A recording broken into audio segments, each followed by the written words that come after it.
Hello, my name is Tabby. And mine is Patrick. And welcome back to the Ratchet and Clank commentary. How are you today, Patrick? Pretty good, thank you. I'm going to jump off the edge here. To get a bolt. How did you guess? Don't get hit by any of the flying cars when you try this, kids. Do the names of the bolts change throughout the games? Yes. Yeah, because in the game on the PSP it's titanium bolts, I think. I believe, I might not be right, in Ratchet 2 it's platinum bolts, in Ratchet 3 it's titanium bolts, and then it goes back to gold bolts in the rest of the series. Although then again, if you're playing All for One, it's multicoloured bolts. I don't know. What do you think of the humour in the game so far, Patrick? It's quite good. There are small funny things. Yeah, that's one of the things that, that's worth mentioning, actually, is that the Ratchet and Clank games are actually very funny.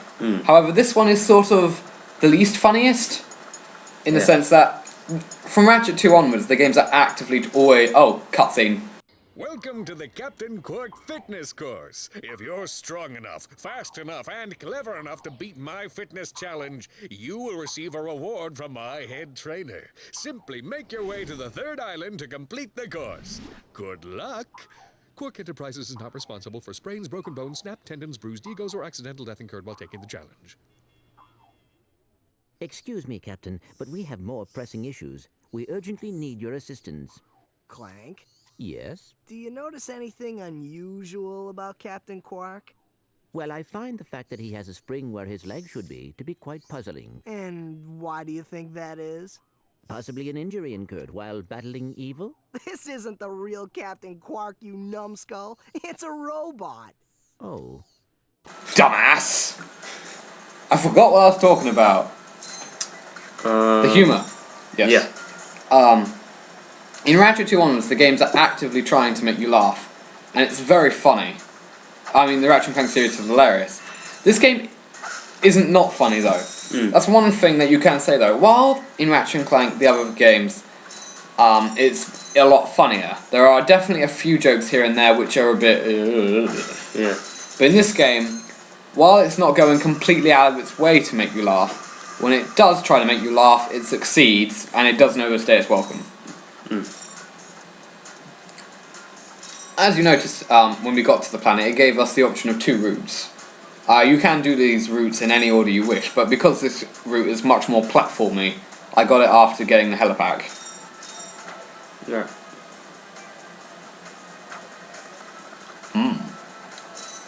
I suppose I'll say this now. With the gold bolts, I'm getting because there are some gold bolts you can't get the first time you go to the planet. Because you need an item. Yeah. I get all the gold bolts if they're available to me on my first time there, and then just before the final level, we go back to all the other planets. So yeah. Can't believe it. Part 4, running out of things to talk about. Brilliant. That's amazing. This is going to get our ratings up, isn't it?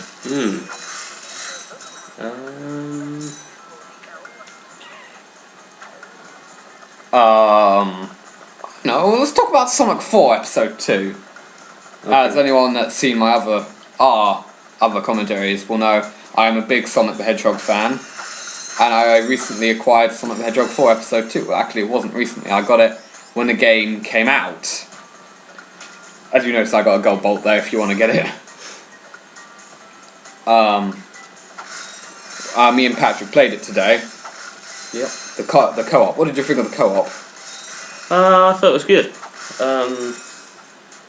The music was quite good, and... Any member of the Sonic fanbase watching this has suddenly died on the inside after you said that. It wasn't as good as all the other Sonic soundtracks, but it wasn't horrendous. I taught you what anatidaphobia is. Yeah. Oh, there's a cutscene coming up. We have to be quiet again. Shush. Listen up, you loudballs! That was the most pathetic display I have ever seen on that obstacle course! What do you mean? We finished the circuit, ma'am. Oh, yeah, but it is weak. When I was competing, I would devour courses like that for breakfast. Bet that's not all. If it were up to me, you would drill for the rest of the day. But somehow you managed to impress that fool Captain Quark. Captain Quark knows about us? He certainly does. And worst of all, he wants me to give you a prize for that ridiculous performance. Cool, what is it? I'm supposed to give you a swing shot, so you can sway to and fro like little insects. All right, let's see it. Not so fast. Today, the two of you disgraced my obstacle course, so I am going to make you pay. But that prize is ours from the captain. That's not fair. Too bad life's not fair. Sweet. I bet Captain Quark uses stuff like this all the time. Ha! Real men can swing without silly toys like that. The two of you make me sick.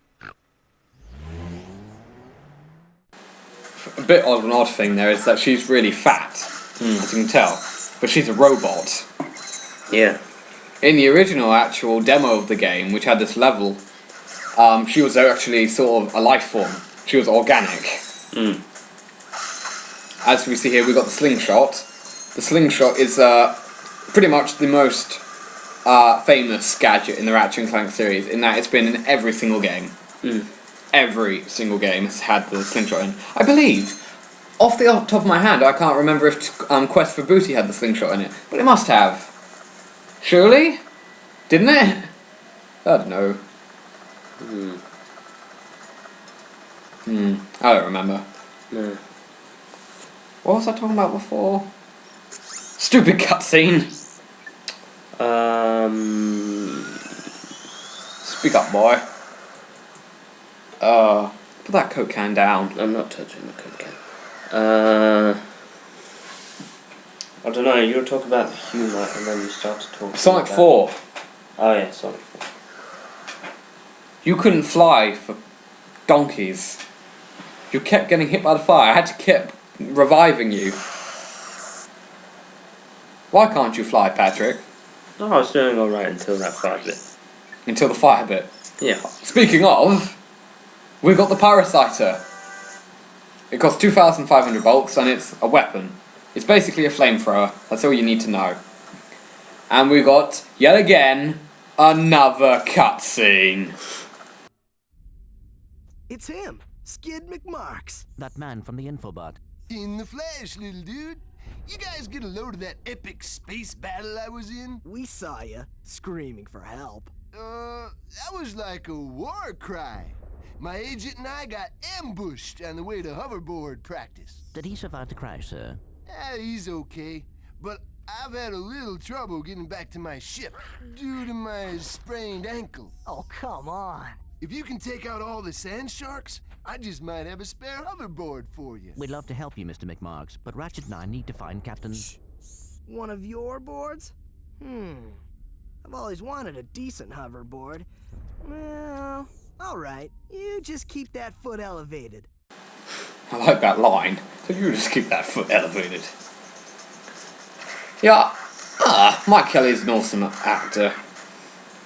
While we're talking about that guy is Skid McMarks. Like Al, he's a semi-recurring character. He appeared in Ratchet 3, although he was not helpful at all in Ratchet 3. Interesting thing, he's also voiced by Neil Flynn, the guy who did the plumber and the janitor.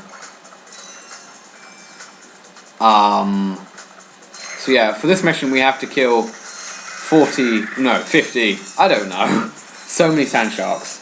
And as you may notice, there was a gold bolt. And that's how you get it. And that's the end of the part. See you in part 5. Say goodbye, Patrick. Goodbye.